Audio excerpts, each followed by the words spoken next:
are going to begin tonight with a potential break in one of the greatest mysteries in all of American history. I'm talking about the hunt for the true identity of D.B. Cooper. It was the night before Thanksgiving, 1971. The terminal at Portland International Airport was thick with tension and excitement. Families reunited, travelers clutching boarding passes and styrofoam cups of hot coffee. Fluorescent lights buzzed overhead. Somewhere in the crowd, a man moved with steady, measured steps.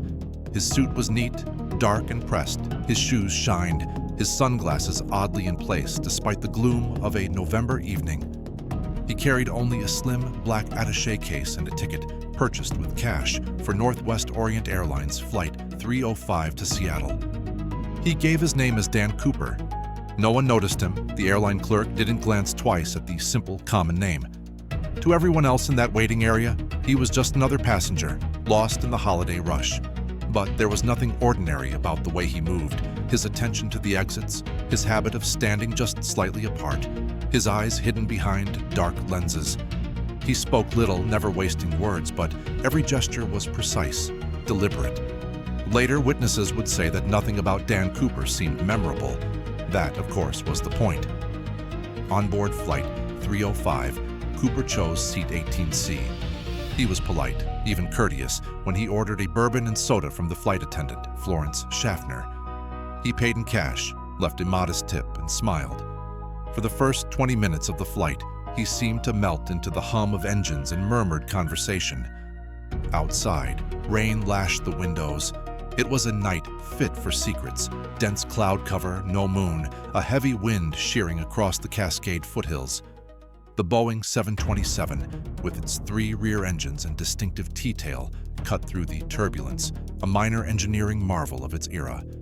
What almost no one knew, not even some pilots, was that the 727 had a feature unique in American commercial aviation, a rear stairway that could be lowered in flight, allowing for a parachute jump without depressurizing the cabin. This was the detail that mattered most.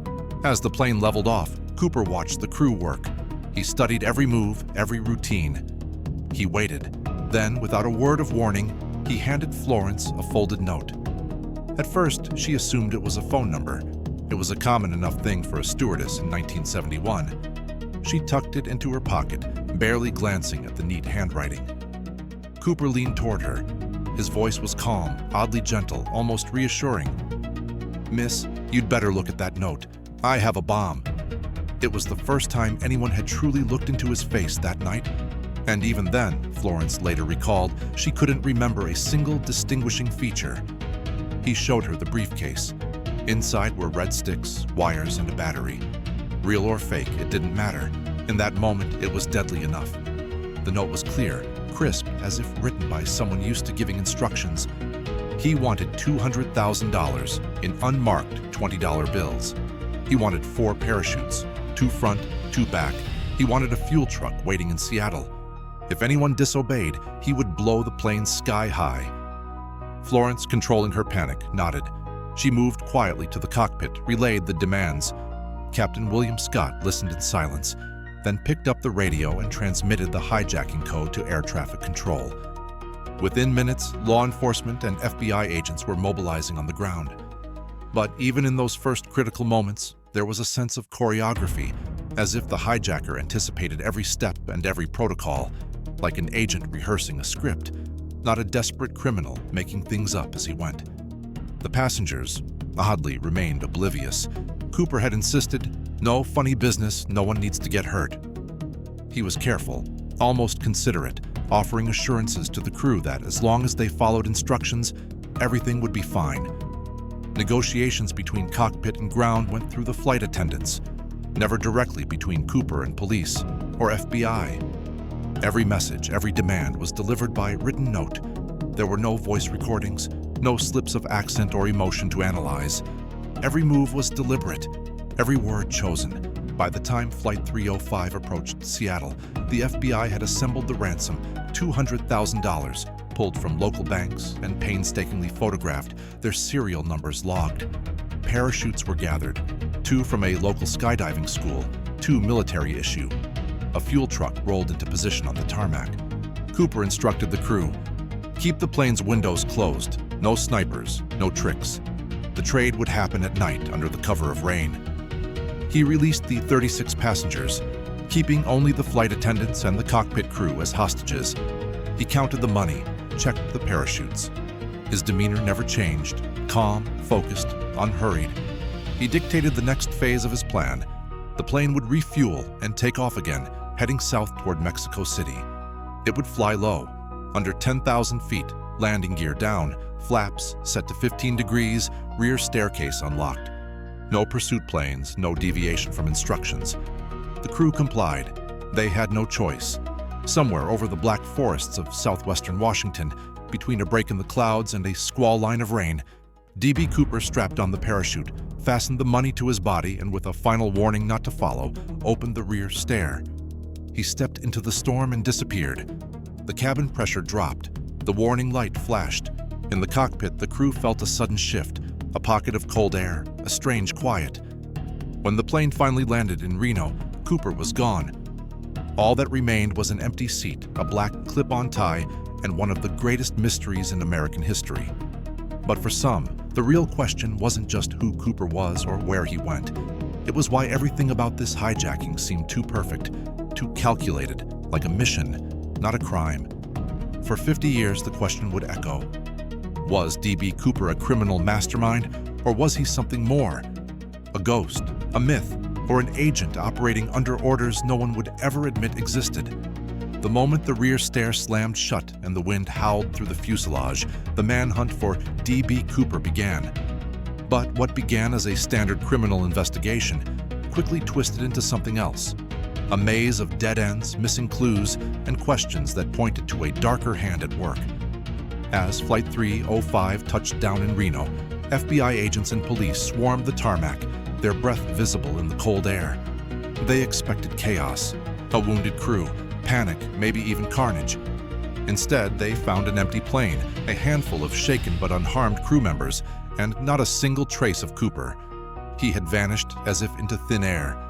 Immediately, the FBI mobilized one of the largest manhunts in American history. Hundreds of agents, state troopers, National Guard soldiers, and volunteers poured into the forests and river valleys of southwestern Washington. Helicopters crisscrossed the flight path. Bloodhounds sniffed the muddy banks of the Lewis and Columbia rivers. They looked for broken branches, fresh footprints, discarded gear. Any sign of a desperate man braving the storm. They found nothing. Not a footprint, not a torn scrap of clothing, not a parachute tangled in a tree. It was as if Cooper had been lifted from the earth by invisible hands. The only clue, a single cheap black tie left on seat 18C and a mother-of-pearl tie clip. In the days that followed, the investigation grew frantic. Agents interviewed hunters, loggers, fishermen, anyone who might have been near the drop zone. No one had seen or heard a thing. Radar records and weather reports were poured over. Military survival experts were called in to calculate where a man, jumping into such darkness and rain, might have landed. But every expert gave the same answer. If Cooper was an amateur, he was dead. If he was a pro, he was already gone. Within a week, the news had gone national. Television screens flickered with grainy images of search teams slogging through mud and pine needles. Journalists speculated wildly. Was Cooper a skydiving instructor, a Vietnam vet gone rogue, a desperate gambler making one last play? But beneath the headlines, something stranger was happening. Files began to go missing from the FBI's own records. Audio tapes of radio transmissions were erased, duplicated, or mislabeled. Some witnesses who'd given clear and detailed statements in the first days were suddenly unreachable, transferred out of state, or simply stopped talking. A senior agent years later would admit off the record, "It felt like we were chasing a shadow, and every time we got close, someone moved the target." The investigation in public looked relentless. Grids, search parties, experts, every high-tech gadget the Bureau could deploy. But internally, whispers grew that someone was blocking certain lines of inquiry. Leads hinting at military or intelligence ties were quietly shelved. Requests to review classified files were denied or delayed. One frustrated investigator would later write in his notes, "We're not looking for a criminal, we're looking for a ghost, or a ghost someone else created." The search stretched into weeks, then months. Winter turned the forests to ice. Hope faded. No money surfaced in circulation, despite every bill being cataloged and flagged.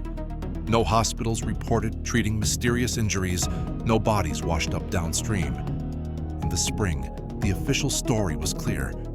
D.B. Cooper had jumped to his death, his remains lost to the river, his loot buried forever in the silt.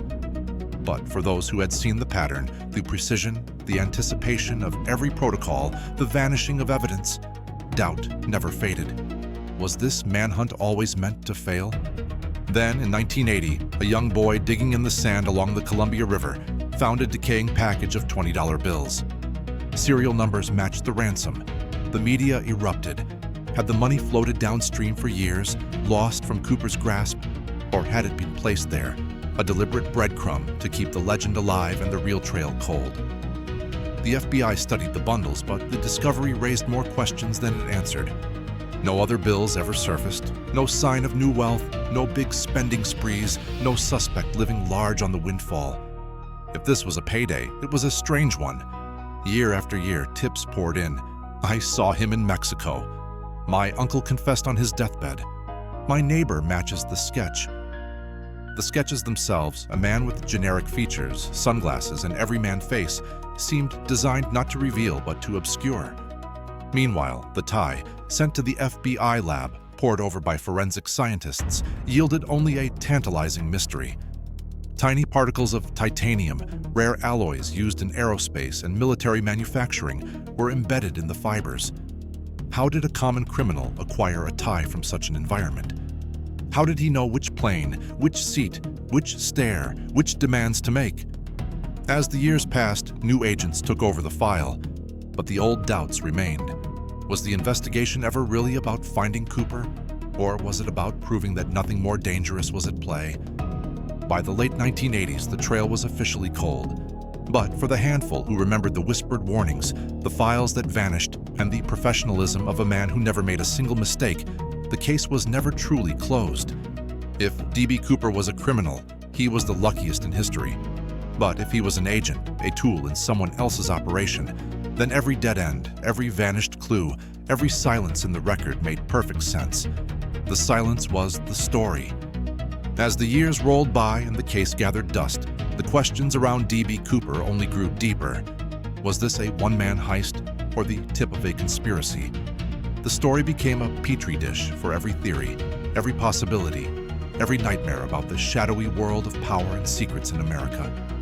To the public, Cooper was the ultimate outlaw, a man who outsmarted the system, took the money, and vanished.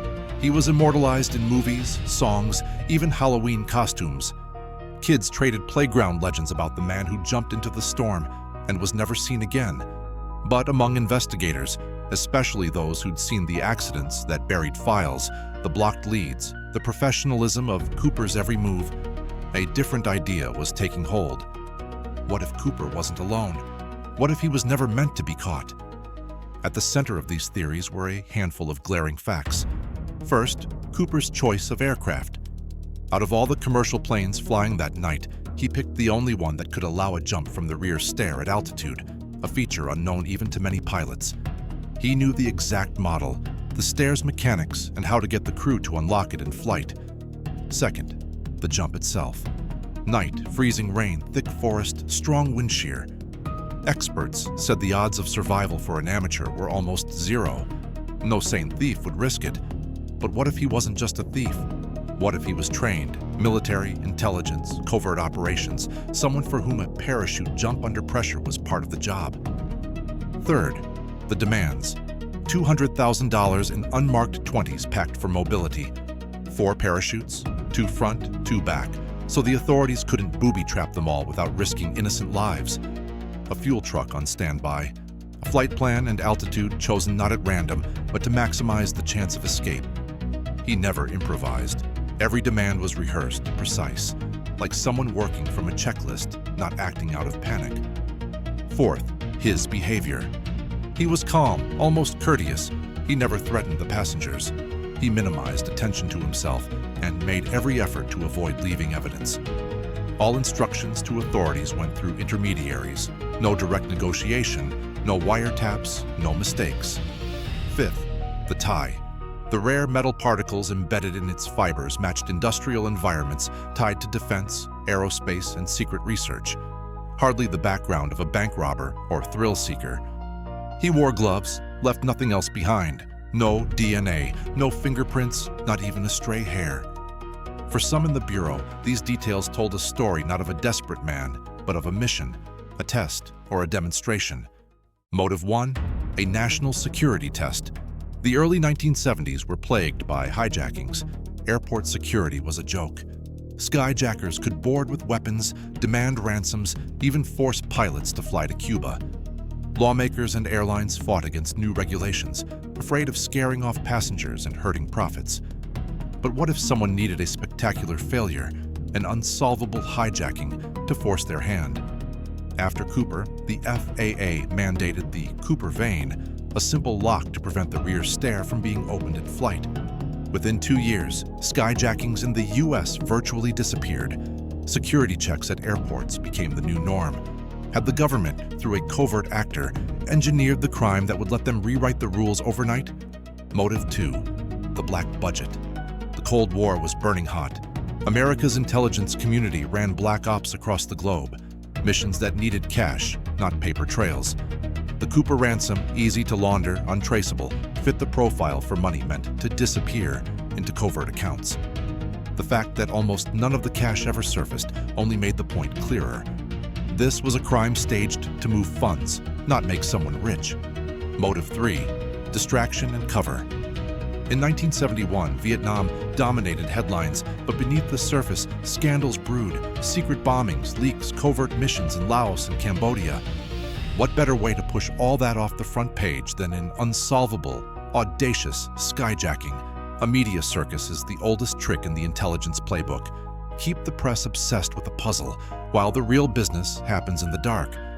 As these theories spread, more evidence seemed to support them. Files on the Cooper case were classified or disappeared. Agents who pressed the inside job angle were reassigned. Their leads dropped. Requests for military or intelligence records on potential suspects were met with silence, or more often, delays and denials. For every ordinary suspect, the FBI chased loners, drifters, ex-cons. Another name would appear on a classified list, quietly dismissed for lack of evidence. When whistleblowers tried to talk about the possibility of a government connection, they were threatened with charges, demoted, or simply went missing from the public record. The world moved on, but for those who had watched the pattern unfold, the select few who pieced together the puzzle, the message was clear. If this was an inside job, it was done to perfection. Every dead end, every rumor, every lost file was not a failure, but the intended outcome. And so, the story of D.B. Cooper became not just a legend, but a warning, a reminder that sometimes the best way to hide the truth is to let the world keep searching for it forever. As the mystery deepened, so too did the doubts. If D.B. Cooper was really a government operative, or if the operation was an elaborate inside job, why let the story spiral into the wild legend it became? Why let a single skyjacking dominate headlines, inspire generations, and become the subject of hundreds of books, movies, and obsessive podcasts? To the skeptics, the very absurdity of the legend was proof against conspiracy. They argued no agency would risk that much chaos. No operation would be allowed to create a myth no one could control. They pointed to the lack of confessions, the absence of credible whistleblowers, the way the official narrative, however shaky, remained unchallenged by real evidence. But for every skeptic, there was a counter. If your goal is to bury the truth, what better way than to bury it in plain sight, drown it in rumors, suspects, endless speculation? A legend is the perfect camouflage. Flood the public with false leads, red herrings, contradictions, and the real story is lost forever beneath layers of noise. And then there was the silence. For 50 years, no one stepped forward with definitive proof, no credible agent on their deathbed, no handler ready to unseal the truth. But anyone who has watched the history of covert operations knows the pattern. Secrecy is enforced not just by loyalty, but by power, fear, and the unbreakable wall of classified files. Agents disappear. Records are sealed or lost in a fire. The only stories that emerge are those the system is willing to let surface. What about the evidence? The tie, the parachutes, the missing ransom. All were either planted to mislead or removed to erase. Forensic experts found rare aerospace alloys on the tie, but the Bureau declined to pursue leads at major defense contractors. Photographs, field notes, even signed witness statements vanished from archives, or were so heavily redacted that they revealed nothing. The only cache that surfaced was found by a child, years after the crime, buried in a sandbar hundreds of miles from the likely jump zone. Some said it proved Cooper died. Others saw it as a deliberate plant, a decoy to keep investigators busy and the public satisfied with the unsolvable angle. And what about the famous composite sketches? None were based on an up-close, prolonged view. Cooper wore sunglasses, never raised his voice, and managed to interact with as few people as possible. The face America saw was so generic it could be anyone, or no one at all. Meanwhile, the public's obsession only grew. New suspects were outed every year, sometimes by family members, sometimes by amateur sleuths with a theory to sell. Documentaries filled with blurry photos and hidden clues drew millions of views, but never produced a single shred of hard evidence. Critics of the CIA theory would sneer, "If this was a cover-up, it's the worst one in history. Everyone knows about Cooper." But that, insiders whisper, was exactly the point. When everyone is looking at 1,000 possible faces, no one can ever find the right one. In the rare moments when files did surface, they raised more questions than answers. Memos that hinted at outside interference, classified connections, or even higher-up direction were quietly withdrawn from the public record or stamped with secrecy orders. Requests to interview retired intelligence officials were denied on national security grounds. The passage of time did nothing to erode the mystery. If anything, every anniversary brought fresh speculation, each new generation of journalists and truth seekers running headlong into the same brick walls, the same missing evidence, the same eerie sense that the trail had been covered by professionals, not by chance. Perhaps the greatest argument in favor of the inside job theory is the case itself. Every truly impossible crime, every perfect escape, is always blamed on luck, until you realize that luck this perfect almost never exists. And so, as the decades slipped by, D.B. Cooper became less a man than a mirror, a reflection of the questions America is afraid to ask about its own secrets, its own power, and the invisible hands that shape history.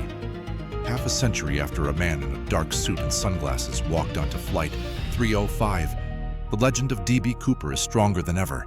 He's become a folk hero, a symbol of rebellion, a riddle with no answer. His face, if it was ever his face, stares out from coffee mugs, t-shirts, and grainy posters in every roadside bar from Portland to Seattle. But beyond the jokes and Halloween costumes, Cooper represents something deeper. He is the shadow at the edge of the American story, the embodiment of every question about who truly pulls the strings. The hijacking triggered a wave of transformation. Within months, the Cooper vane was invented, a cheap metal lock to secure every 727's rear stair, a silent monument to the crime no one could solve. Airport security transformed overnight. No more anonymous tickets, no more unchecked luggage, no more freewheeling access to the heart of the American sky. Journalists, filmmakers, and amateur detectives chased the story for decades. Some grew obsessed, mapping every river bend and fir tree along the flight path, poring over rainfall records and wind charts from that cold November night. Websites cataloged every rumor, every possible suspect, every unsubstantiated confession. But for all the sound and fury, the central riddle never changed. How did one man, armed with knowledge, discipline, and what now seems like perfect timing, beat the entire American security apparatus and vanish without a trace? And if he did not do it alone, if there was a system, a network, a hidden hand guiding every step, then what else might be possible, just beyond the reach of ordinary sight? For every new clue, a new dead end. For every so-called breakthrough, a new wave of uncertainty. Was the legend itself the point? A smokescreen, a permanent distraction, designed not just to cover up one crime, but to remind America of its limits? For many, D.B. Cooper is just a fun story, a puzzle for cold winter nights, a campfire tale.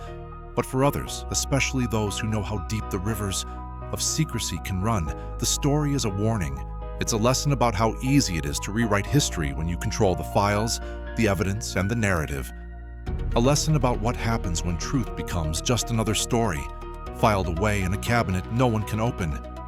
Somewhere in the forests of Washington, or in a quiet suburb, or perhaps buried forever in an unmarked grave, the real answer sleeps. Maybe D.B. Cooper was a lone genius, a daredevil who risked everything and won. Or maybe he was the perfect ghost, a phantom conjured, deployed, and erased by a system that's always one step ahead. 50 years later, the files remain closed, the evidence is thin, and the legend is as strong as ever. But the question that haunted that rainy night in 1971 lingers still. How much of our world is shaped by what we do not know, and by those who make sure we never find out? What do you believe? Is D.B. Cooper a thief, a hero, a myth, or the greatest secret agent never named? Tell us your theory below. And if you want more mysteries, subscribe and join us next time as we dive into the shadows of America's most puzzling secrets.